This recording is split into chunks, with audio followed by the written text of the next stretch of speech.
예, 오늘은 제사장의 의복 두 번째 시간을 가지겠습니다. 우리가 이런 말씀들을 보면서 사실은 좀 의아하죠. 무슨 옷이 그렇게 대단하다고 이렇게까지 하나님께서 자세하게 말씀하고 있느냐라고 질문할 수 있습니다. 우리가 지난주에도 그래서 살폈듯이 성경에서 옷은 아주 큰 상징성을 가지고 있다라고 말씀드렸습니다. 그래서 인간의 벌거벗은 상태를 성경은 죄악된 상태로 비유하고 있고요. 반대로 말하면 옷을 입었다라는 것은 하나님의 은혜를 입은 것이다 라고 말씀하고 있다고 했죠. 그래서 예를 들어서 아담과 하와가 하나님 앞에서 죄를 지었을 때 하나님께서는 그들에게 가죽 옷을 해서 입혀주시죠. 하나님의 은혜를 베풀어 주시죠. 계시록에서도 보면 마지막 날 주님의 재림과 더불어서 어린 양의 혼인 잔치가 있을 때에 그때 예수님의 신부로서 우리 성도들이 입을 옷이 있죠. 하얀 세마포 옷이라고 깨끗한 세마포 옷으로 우리가 그 옷을 덧입게 된다라고 성경은 말씀하고 있습니다. 옷 얘기 나왔으니까 성경에 아주 많이 나와요. 이런 얘기들을 다 말할 수는 없는데 한 가지만 더 얘기를 해줄게요. 여러분들 신약에 보면은 이제 세례 요한을 소개할 때도 복음서에서 세례 요한을 소개할 때 제일 먼저 그에 대해서 하는 말이 그가 약대 토롯, 그러니까 개역 성경이죠. 세번역 개역 개정 성경에서는 낙타의 털옷이라고 말하고 있죠. 낙타 털옷을 입었다라고 표현하고 있어요, 여러분들. 그래서 여러분들 보세요. 나중에 이 말이 예수님께서 세례 요한에 대해서 소개할 때 부드러운 옷을 입은 사람과 대비해서 예수님이 이런 말씀을 하시죠. 마태복음 11장 8절에 보면은 그러면 너희가 무엇을 보려고 나갔더냐? 부드러운 옷 입은 사람이냐? 부드러운 옷을 입은 사람은 왕궁에 있느니라 라고 해서 세례 요한을 소개할 때 그와 대비되는 사람으로 어떻게 표현하냐면 왕궁에 있는 부드러운 옷 입은 사람을 이야기하죠. 여기서 부드럽다라는 것이 어떤 옷이냐면은 촉감이 아주 질이 좋은 그런 옷을 말하는 거예요. 부들부들 촉감 좋은. 그래서 아주 값비싼 그런 옷. 그래서 왕궁에 이제 권력가들이 입는 옷을 얘기하는 거예요. 그래서 이게 이제 대비가 되죠. 요한이 입었던 옷과 대비를 시키죠. 무슨 말이에요? 그러니까 요한이 입었던 그 옷 하나조차도 이게 무슨 육신적인 자신의 부와 아름다움과 자신의 어떤 멋을 내기 위한 그런 옷이 아니었다라는 거죠. 하나님의 사명을 이루고자 하는 선지자로서의 그 자기의 정체성을 드러내는 옷으로서 지금 세례 요한을 소개하고 있더라는 거예요, 여러분들. 그래서 여튼 이런 옷들이 상징하는 것들은 결국 하나님의 은혜가 그 가운데 부어져 있는 표시다라는 것이 이 성경에서 옷에서 우리가 많이 찾아보면 그런 뜻이 담겨 있다라는 것을 발견하게 되고요. 그런 차원에서 오늘 본문에 나오는 이 제사장의 의복도 아주 하나님의 은혜 가운데에서도 그 구속의 은혜가 최절정에 달하는 그런 옷이라고 우리가 해석할 수 있습니다. 그래서 계속 우리가 확인하겠지만은 이 대제사장의 의복은 곧 예수 그리스도를 예표하고 있다라는 것을 우리는 또 확인하게 될 것입니다. 할렐루야. 자, 우리 3절 읽으면서 말씀 시작합시다. 출애굽기 28장 3절 시작. 너는 물은 마음에 지혜 있는 모든 자 곧 내가 지혜로운 영으로 채운 자들에게 말하여 아론의 옷을 지어 그를 거룩하게 하여 내게 제사장 직분을 행하게 하라. 예, 지금 이 말씀은 제사장 의복을 만드는데 그 제사장 의복을 만들 제단사를 구하라는 내용이에요. 그런데 그냥 바느질 잘하는 사람 구해라라고 하면 될 건데 말씀이 좀 까다롭죠. 너는 무릇 마음에 지혜 있는 모든 자 곧 내가 지혜로운 영으로 채운 자들에게 말하여 아론의 옷을 지어 그를 거룩하게 하여 이렇게 나온다고요. 그죠? 도대체 이게 무슨 말이에요? 물어야죠. 마음에 지혜 있는 자가 누구예요? 그 뒤에는 그걸 갖다가 또 곧 내가 지혜로운 영으로 채운 자들이다라고 이렇게 말해요. 그러니까 조금 풀이하자면 하나님의 영에 의해서 예술적 감각이 뛰어난 자 이렇게 그랜드 주석은 해석해 놨더라고요. 그렇게 나쁘지 않는 해석인데 이게 좀 아리까리하죠. 풀이하자면 제가 좀 더 이렇게 표현해 볼게요. 그러니까 이 말은 하나님이 각자에게 주신 그 재능을 그 하나님이 주신 은사로 여겨서 그것을 귀하게 사용할 줄 아는 거예요. 재능이에요, 재능. 우리에게 각각 재능이 있다고요. 달란트다고요. 그런데 그걸 갖다가 하나님이 주신 은사로 여기는 거예요.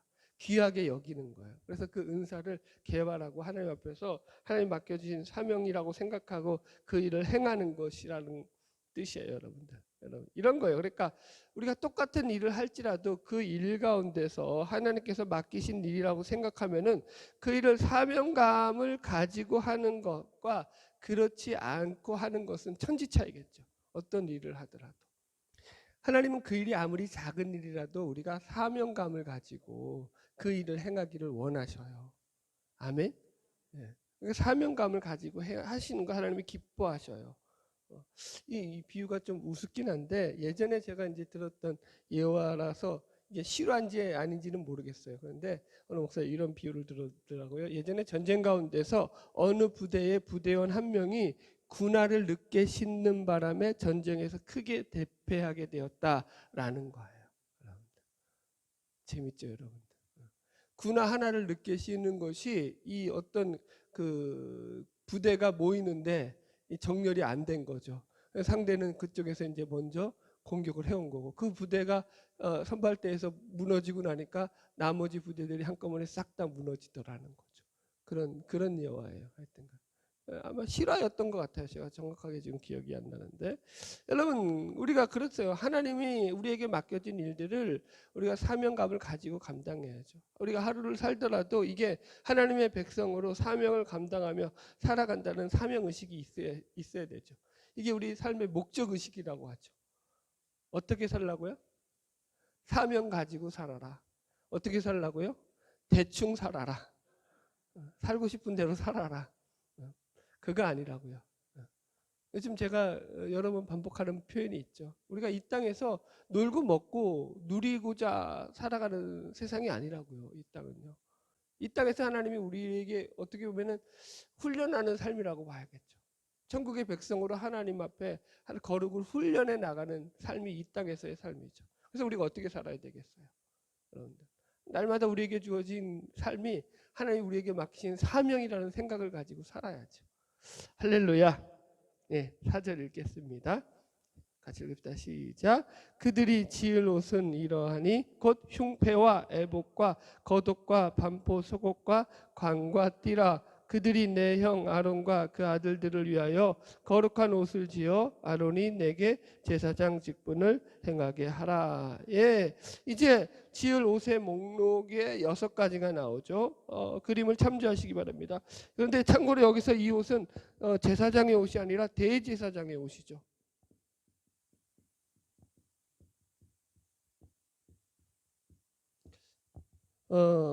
첫 번째가 흉패, 그죠?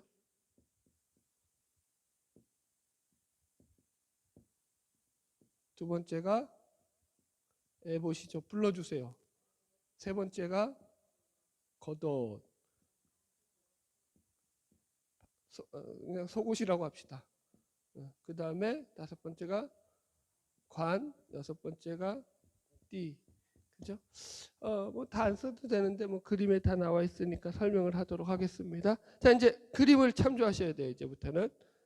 이게 여러분들에게 이해가 쉽기 때문에 어쨌든 이게 칼라로 해야지 칼라로 안 하면 이게 흑백으로 하면 이게 구별이 안 가거든요. 자, 보세요. 첫 번째 흉패는 뭐냐면 여기 판결 흉패라고 쓴 거 있죠. 왼쪽에 그림. 여기 이제 그래서 이게 대사장이 옷을 다 차려입기 전에 첫 번째 그림이에요. 차려입기 전에 순서대로 나오는데 판결 흉패라고 쓴 거예요. 이거. 그죠?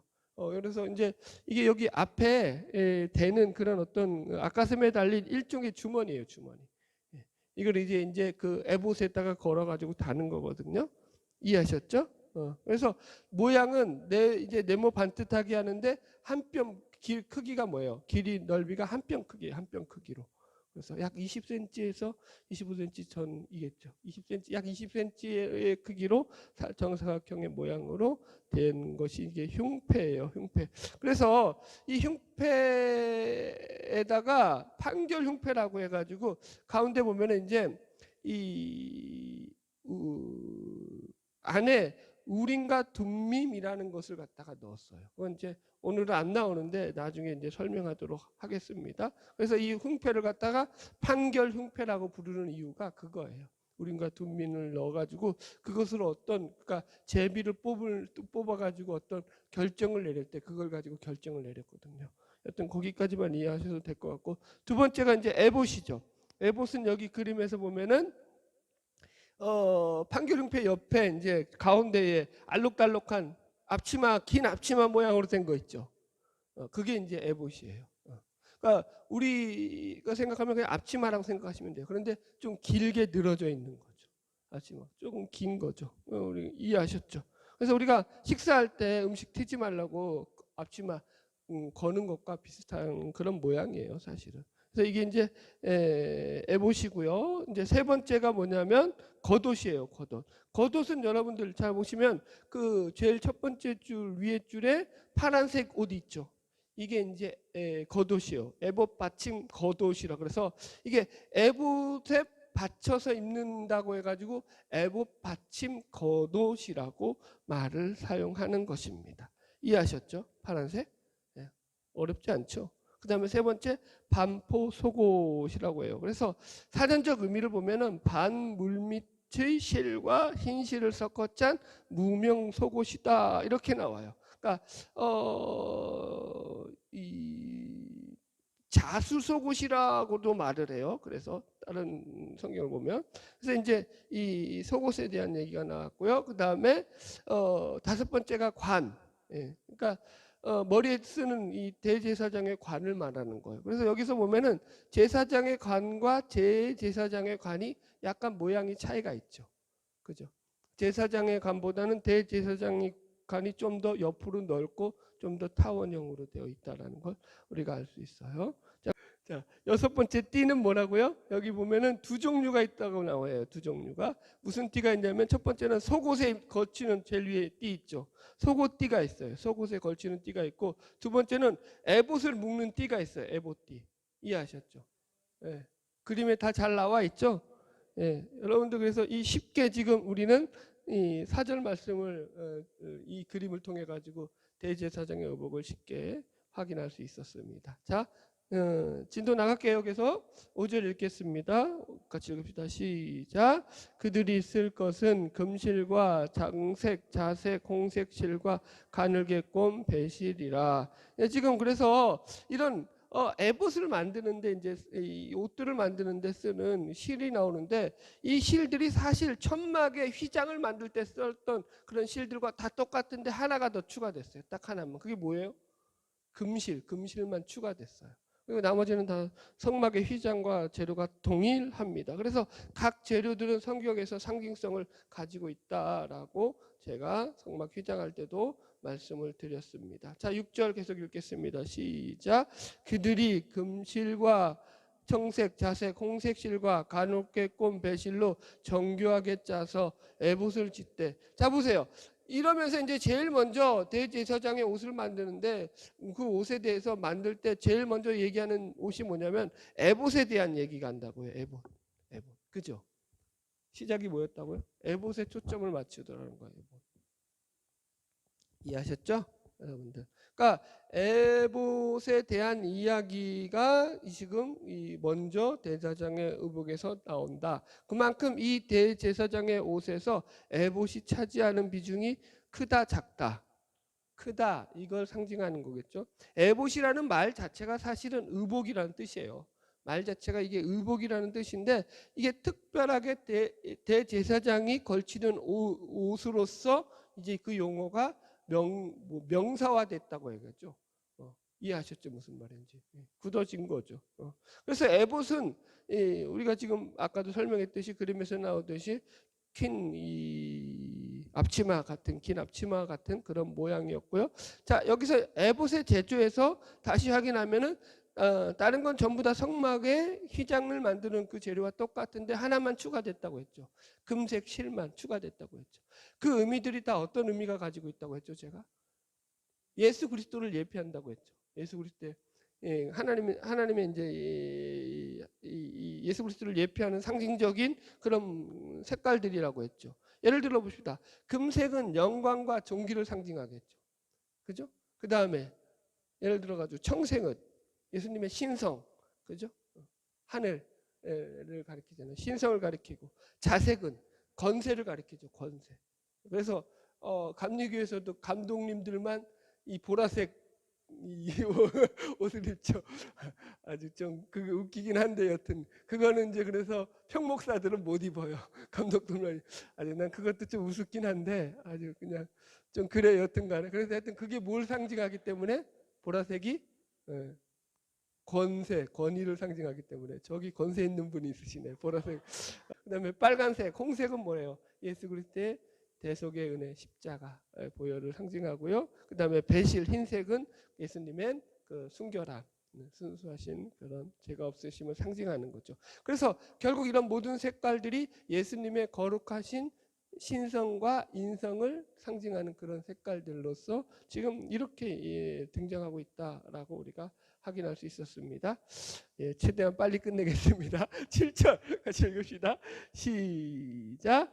그것에 어깨바지 둘을 달아 그 끝을 이어지게 하고. 자, 재밌는 게 이제 이 에봇에다가 어깨바지를 달았다는 거예요. 그러니까 무슨 얘기냐면 이 옷이 이제 흘러내리지 않도록 이걸 연결을 한 거예요. 끈으로. 어깨바지 끈. 이해하셨죠? 네. 여기 그래서 그림에 보면은 이 지금 이렇게 연결되어 있는 걸 보겠는데 그 어깨바지 끈에다가 여기다 뭘 하냐면 보석을 달아요. 중요한 건 그 얘기하려고 하는 거예요. 8절 읽읍시다. 시작. 에봇 위에 매는 띠는 에봇 짜는 법으로 금실과 홍색 자색 홍색 실과 가늘게 꼰 배실에 에봇에 정교하게 붙여 짤지며. 자, 이 매는 띠도 똑같이 에봇하고 똑같은 색으로 짜라는 거죠. 그 다음에 9절 시작. 호마노 2개를 가져다가 그 위에 이스라엘 아들들의 이름을 새기되. 보세요. 뭘 했냐면은 그 왜 그 띠를 띠라고 했냐면 거기다가 호마노라는 보석을 붙이려고 이렇게 말하는 거예요. 이 호마노라는 보석이 홍옥수라고 이름을 부르는데 무슨 보석인지 몰라요. 그냥 뭘 성경에 나오는 보석이에요, 여러분들. 하여튼 그런데 자 이제 대제사장 완전히 예복을 착용한 모습을 보면 오른쪽 사진을 보면은 자세히 보시면은 그래서 이 에봇 위에 여기 어깨 쪽에 보석이 보일 거예요. 보석 2개가 이렇게 호마노가 있고 거기에다가 이제 뭘 했다고요? 12아들의 이 족장 이름들을 12이 야곱의 아들들의 이름을 새겨 넣었다는 거죠. 여기 10절 읽읍시다. 시작. 그들의 나이대로 6 이름을 한 보석에 나머지 6 이름은 다른 보석에 새겨라. 11절 시작. 보석을 새기는 자가 도장에 새긴 같이 너는 이스라엘 아들들의 이름을 그 2 보석에 새겨 금태에 물리고. 이렇게 나오죠. 그래서 이 이름을 새겨가지고 그 금태를 갖다가 물렸다라고 말하는 거예요. 자, 12절까지 읽읍시다. 시작. 그 2 보석을 에봇의 2 어깨바지에 붙여 이스라엘 아들들의 기념 보석을 삼되 아론이 여호와 앞에서 그들의 이름을 그 2 어깨에 메어서 기념이 되게 할지며. 그래서 이 보석을 에다가 12이 아들들의 이름을 기념 보석으로 만들어 가지고 뭐 하겠다고요? 여호와 앞에서 그들의 이름이 기념이 되게 했다라는 거예요. 이게 매우 기가 막힌 말이죠. 여러분, 기념은 누가 누구에게 하는 거예요? 성경에서 기념은 우리가 하나님이 우리에게 행하신 놀라운 은혜와 구원의 역사를 보고 기억하면서 기념하라고 성경에서 말씀하고 있죠. 그죠? 그런데 여기서는 지금 거꾸로 이 대제사장의 호마노의 2 보석에다가 12 아들들의 이름을 기억해서 그 이스라엘 자손의 그 조상을 기억하게 하라라고 말하고 있다고요. 기념하게 하라. 아멘? 네, 이게 기념 보석이라는 거예요. 이 기념 보석이 가지는 의미를 생각해 봅시다. 여러분, 이게 그러니까 하나님 앞에 나아가는 상징적인 인물로서 대제사장이 나오는 거잖아요. 그죠? 하나님 앞에 서는 자로서 대제사장이거든요. 우리가 그래서 대제사장인 거죠. 그러니까 우리가 하나님 앞에 설 때에 그러니까 이 대제사장이신 예수 그리스도의 양 어깨에는 누구의 이름이 새겨져 있는 거예요? 그분의 자녀들의 이름이 새겨져 있는 거죠. 예수 그리스도의 양 어깨에 우리의 이름이 새겨져 있다라는 그런 상징적인 표현이죠. 그분이 우리를 위해서 그렇게 기도하고 계시다고요. 이렇게 이해하면 좀 편하겠네요. 여러분, 부모들은 자식을 낳고 그 자식을 어떻게 생각하죠? 자기의 어깨에 메고 간다고 생각하죠. 자식들이 자랄 때까지. 그래서 늘 부모들의 어깨는 무겁죠. 왜? 자식들의 짐을 짊어지고 가야 되는 처지이기 때문에. 이해하셨어요? 지금 그 얘기하는 거예요. 예수님이 우리 성도들을 그 양 어깨에 짊어지고 가시죠. 고맙죠. 감사하죠. 여러분들 죽으신 것으로 끝내지 않죠. 그래서 여러분들 곧 하나님의 백성들을 하나님의 보호하시면서 우리가 살아가고 있으며 그 안에서 우리가 복을 누리며 산다라는 것의 가장 큰 상징이 이 이야기가 되는 것입니다. 여러분 우리가 보세요. 다 각각 다른 환경과 상황과 배경을 가지고 모였죠. 여기 속에서 우리가 같은 어떤 여러분 환경을 가지고 있는 사람들은 아무도 없죠. 그럼에도 불구하고 하나님이 보시기에는 모두가 다 하나님 안에서 보석처럼 귀하게 빛나는 자들이다라는 이야기를 지금 이 보석 이야기를 통해서 우리에게 하고 있죠. 이 보석은 조금 뒤에 가면은 여러분들 보세요. 판결 흉패 가운데 12가 이 가운데도 12개의 보석으로 기념이 되죠. 그죠? 여러분들 이따가 다루겠지만 여러분 이게 그러니까 아주 중요한 거죠. 그러니까 이 제사장의 의복 가운데서 에봇이 차지하는 그 비중이 아주 크다라고 제가 설명을 드렸습니다. 에봇이 차지하는 그 의미가 뭐라고요? 하나님 앞에서 우리가 거룩하게 구별되어 부름받은 자들이다. 하나님의 택함받은 자들로서 세워졌음을 기억하라는 거예요. 하나님이 그 이름을 기억하고 있는 자들임을 기억하라는 거죠. 여러분들 얼마나 고맙습니까? 네. 여러분들 정말로 그럴 걸 한번 우리가 한번 물어봐야죠. 우리의 삶 속에서. 여러분들 그냥 되시나요? 그게? 늘 우리가 이런 질문이 없나요? 하나님 정말 저 이름을 기억하기는 하시는 겁니까? 하나님 정말로 저를 알기는 아시는 겁니까? 지금 제가 얼마나 힘든지는 아십니까? 제가 지금 어떤 환경에 처해 있는지는 아십니까? 라고 우리는 늘 하나님 앞에 묻죠. 하나님 저는 지금 하나님 정말 답답한 상황에서 지금 이렇게 몰리고 있는데 하나님 그 모습을 기억하고 계십니까? 라고 우리는 말할 때가 많죠. 여러분 예수를 믿었는데 현실 속에서 문제가 없고 너무나 편해요. 라고 하면은 그 사람은 예수를 믿은 사람이 아닐 확률이 아주 높다고요. 여러분 제가 제 고집으로 이런 얘기를 하는 걸까요? 제가 이제 그냥 어떤 제 어떤 개인적인 경험에서 우러나는 어떤 고집적인 그런 어떤 자기 신앙 때문에 예수를 믿으면 세상에서 사는 게 고생스럽다라고 말하는 걸까요? 그렇게 생각하세요? 그렇지 않죠. 많은 목사님들이 잘못을 하고 있죠. 예수를 믿는 걸 이상하게 호도했죠. 미국에서는 번영신학이 넘어가고 성공신학이 넘어와서 한국에서는 예수 믿었더니 복받아라가 큰 저거였잖아요. 미국에서는 그게 하나님의 호의라고 해요. 하나님의 호의. 이 부분을 제가 조금 더 연구해 봐야 되는데 이게 이제 아직 제가 이제 최근에 들은 얘기라 가지고 그랬구나. 이 번영신학, 성공신학의 바탕이 되는 게 이 미국인들에게는 믿는 자들에게 하나님이 특별하게 호의를 베풀었다라는 거. 하나님이 그들에게 호의. 근데 맞는 말 같잖아요. 아주 좋은 말 같잖아요. 그런데 그게 뿌리가 번영신학이라는 게 문제라는 거죠. 문제가 있다라는 거겠죠. 이제 제가 확인을 해보고 좀 더 자세하게 설명을 해줄게요. 제 레이더에 걸렸으니 이제 빠져나가지 못할 겁니다. 여러분들이 힘듭니까? 예수를 믿어서 힘드십니까? 잘 믿고 계신 거예요. 진짜로 잘 믿고 계신 거예요. 예수를 믿어서 태평하십니까? 고민이 없습니까? 간밤에 잠이 잘 오십니까? 이건 아닙니다. 사도 바울이 어떻게 편하게 살았다고 성경에서 한 줄이라도 써 있나요? 예수님의 제자들이 여러분 초대교회 속에서 여러분들 핍박이 없다고 한 줄이라도 써 있던가요? 그들이 고난 없이 삶을 살았다고 그렇게 기록하고 있던가요? 네? 제가 트집을 잡는 건가요? 아니죠.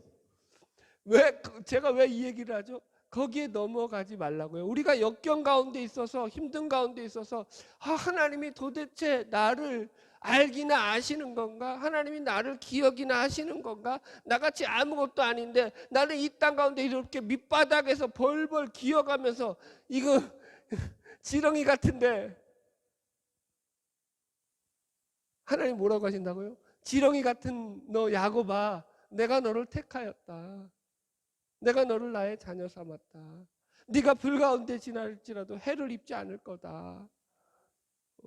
네가 물 가운데 있을지라도 침몰치 않을 거다. 좀 믿읍시다. 할렐루야. 예, 우리 뒤에 가서 이 부분 좀 더 하고요. 15절로 넘어가겠습니다. 이제 두 번째는 제사장 의복의 내용에서 판결 흉패에 대한 얘기 나와요. 이 흉패를 왜 판결 흉패라고 하냐면은 그 안에 제가 말했죠. 우린과 둔민을 넣었기 때문이라고. 자, 15절 읽으면서 시작합시다. 시작. 너는 판결 흉패를 애봇 짜는 방법으로 금실과 청색, 자색, 홍색 실과 가늘게 꼰 배실로 정교하게 짜서 만들되. 16절.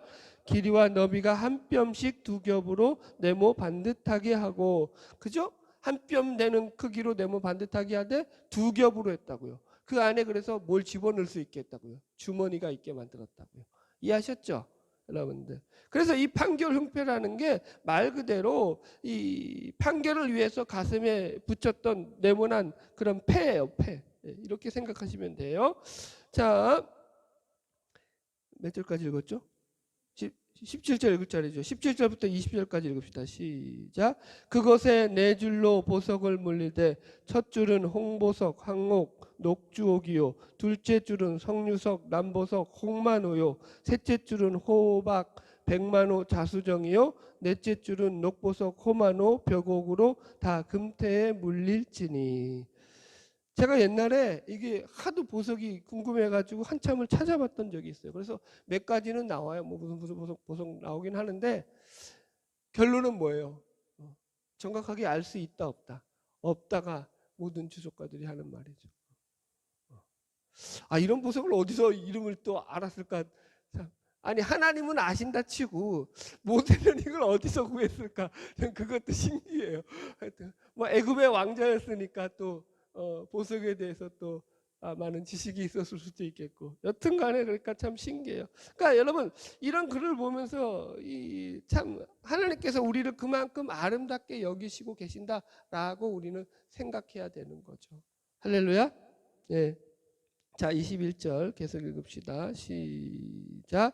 이 보석들은 이스라엘 아들들의 이름대로 12이라 보석마다 12지파에 한 이름씩 도장을 새기는 법으로 새기고, 이게 12이 전부 다 12지파를 상징하고 있다라는 것이에요. 그죠? 22절로 23절 22절 부터 읽읍시다. 시작.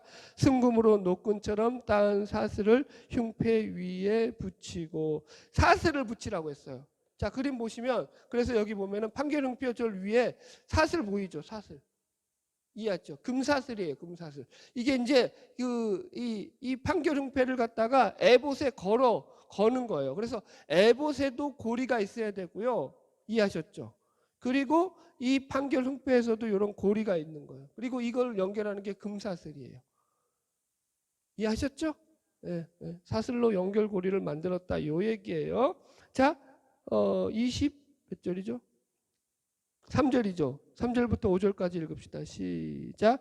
또 금고리 둘을 만들어 흉패 위 곧 흉패 득굿에 두 고리를 달고 따은 두 금사슬로 흉패 득굿에 두 고리를 꿰어 매고 두 따은 사슬에 다른 득굿을 에보다 두 어깨 바지에 금태에 매고. 제가 지금 한 얘기예요. 서로 고리를 해서 에봇과 판결 흉패를 이 금고리에다가 금태로서 연결을 했다라는 거예요. 26절 시작.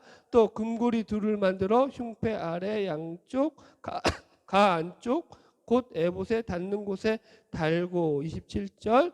또 금고리 둘을 만들어 에봇 앞 두 어깨바지 아래 매는 그 자리 가까운 곳 곧 정교하게 짠 띠 위쪽에 달고 28절 청색끈으로 흉패고리와 애봇고리에 깨어 흉패로 정교하게 짠 애봇띠 위에 붙여 떨어지지 않게 하라. 같은 말이에요 계속. 그래서 지금 설명했던 거예요. 그래서 전부 다 이게 금사슬로 연결하는 것이 아니라 청색끈으로 흉패 아래쪽과 홍색띠를 연결해서 고정을 시켰다 요 얘기예요. 자 29절 30절 마저 읽읍시다. 시작. 아론이 성소에 들어갈 때에는 이스라엘 아들들의 이름을 기록한 이 판결 흉패를 가슴에 붙여 여호와 앞에 영원한 기념을 삼을 것이니라. 너는 우림과 둠민을 판결 흉패 안에 넣어 아론이 여호와 앞에 들어갈 때에 그의 가슴에 붙이게 하라. 아론은 여호와 앞에서 이스라엘 자손의 흉패를 항상 그의 가슴에 붙일지니라. 네, 여기서 이제 드디어 우림과 둠민이 나오죠. 판결 흉패라고 하는 이유가 나오죠. 그래서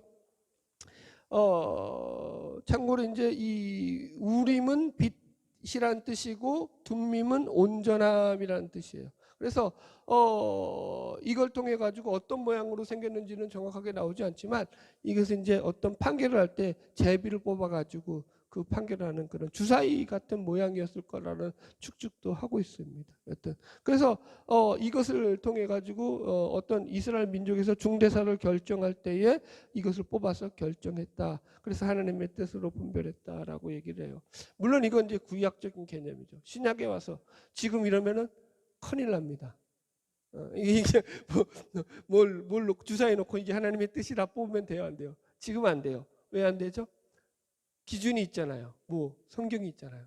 하나님 말씀을 기준을 가지고 판단하고 우리가 그것을 통해 가지고 분별할 수 있도록 하나님이 우리에게 충분하게 하나님의 말씀을 우리에게 허락해 주셨기 때문입니다. 자, 이렇게 해서 제사장 의복에 대해서 살펴보았습니다.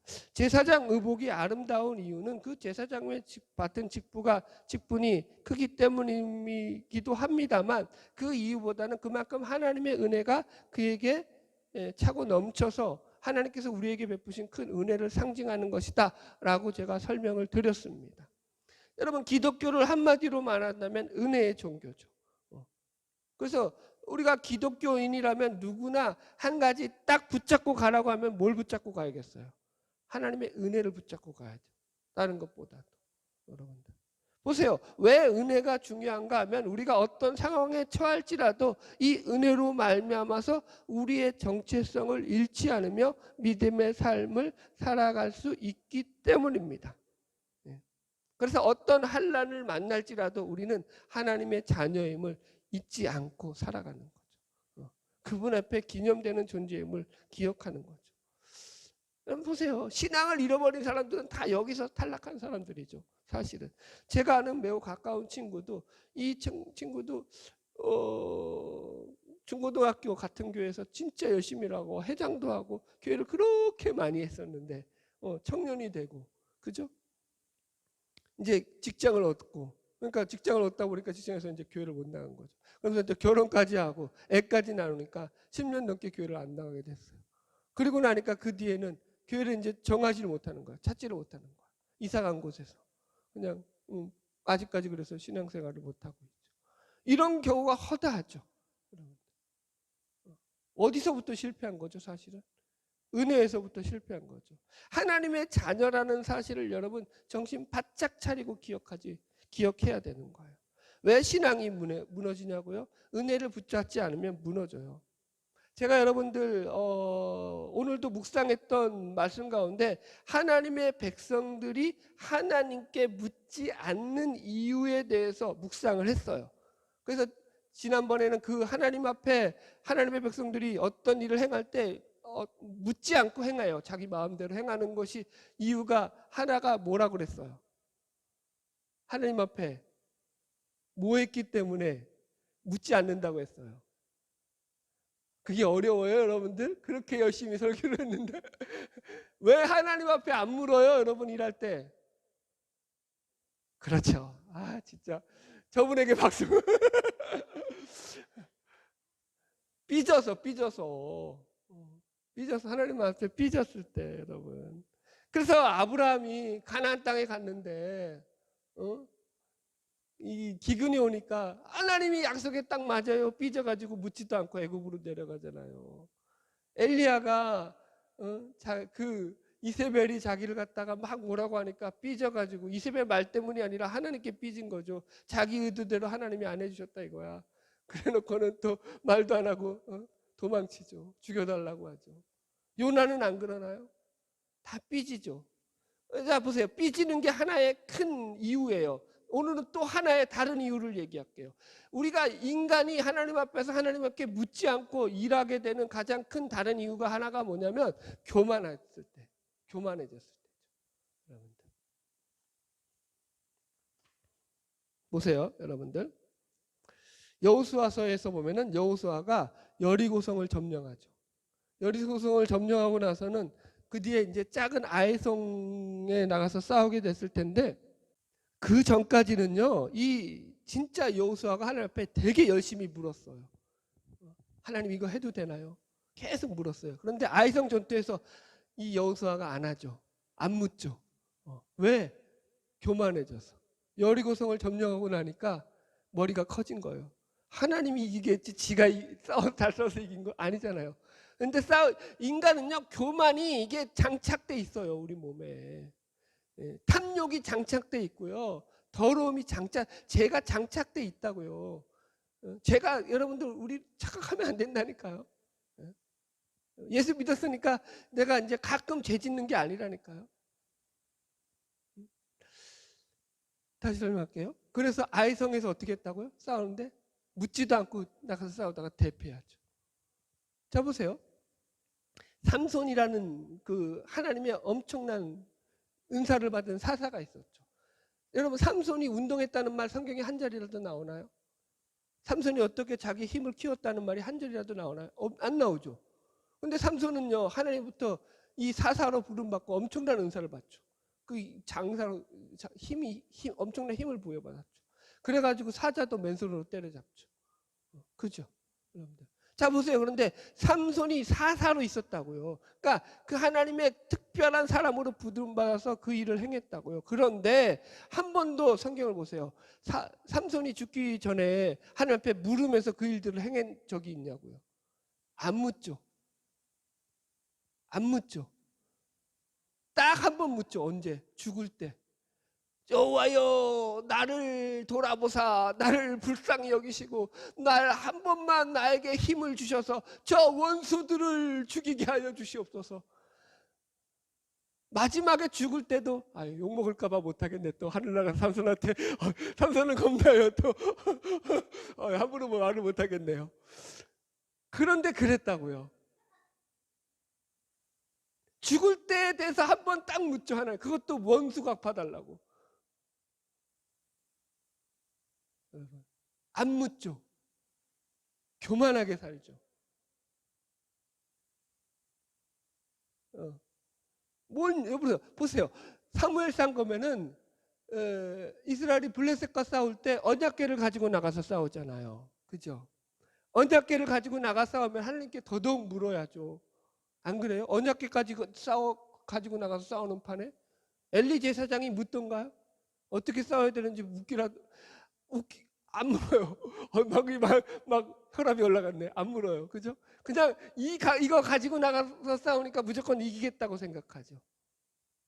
그래놓고 어떻게 했다고요? 대패를 하죠.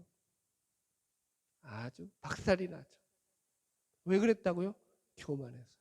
그래서 사사기 끝에는 어떻게 표현하고 있죠? 이 교만을 갖다가 그때의 왕이 없으므로, 여기서는 왕이라는 것은 상징적인 표현이죠. 진짜 그러니까 백성들을 다스리는 왕이 아니라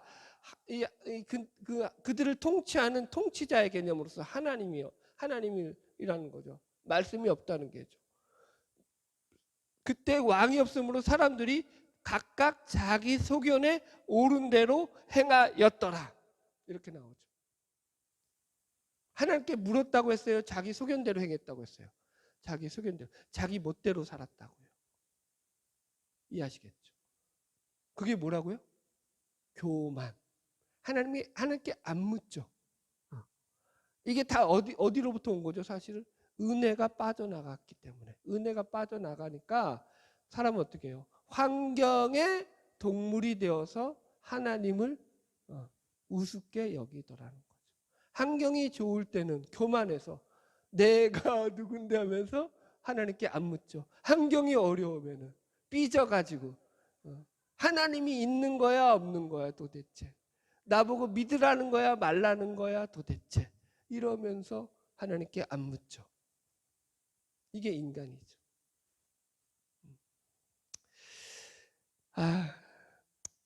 저도 말을 좀 예쁘게 하고 싶어요. 저도 말을 좀, 아니 제가 유튜브를 듣는데 갑자기 이제 서재에 있다가 이제 제 방에 이제 있다가 잠시 이제 머리를 식힐 겸 들어왔는데 집사람이 제 설교를 듣고 있는 거예요. 유튜브를 틀어서 듣는데 너무 과격한 거야. 제가 제 설교를 들어도 막 말이 너무 막 그냥 잡아먹을 듯이 말하는 거야. 아버지. 근데 잘 들리긴 하더라고요. 그러니까 또 썩썩 귀에는 들어오더라고요. 정신을 차리게 되더라고요. 고민이죠. 여러분 하나님의 은혜를 붙잡고 산다는 것은 그 마음을 하나님께 두고 산다는 것입니다. 그 마음의 중심이 하나님께로 향해 있다라는 것입니다. 만약에 우리가 마음을 하나님께 두지 않으면 인간은 죄인인지라 잘 되면 교만해지고 안 되면 삐져서 하나님을 외면하죠. 이게 여러분 마치 식당의 코스 요리처럼 성경에서 계속 반복해서 나오는 메시지죠. 뭐 수도 없이 예를 들어 드릴 수 있죠. 여러분들 안 그렇습니까? 죄인된 인간의 모습, 하나님의 은혜를 잃어버린 모습은 다 이렇다라는 거예요. 그래서 우리가 반드시 기억할 것은 그분의 은혜 안에 거하는 삶을 살아야 한다. 하나님을 우리 마음에 두고 살아야 한다. 그럴 때 실족하지 아니한다. 바라기는 저와 여러분 언제나 우리의 마음을 하나님께 두고 그분이 베푸신 놀라운 은혜 가운데 믿음으로 승리하는 삶을 살아가는 저와 여러분 되기를 주의 이름으로 축복합니다. 기도하겠습니다.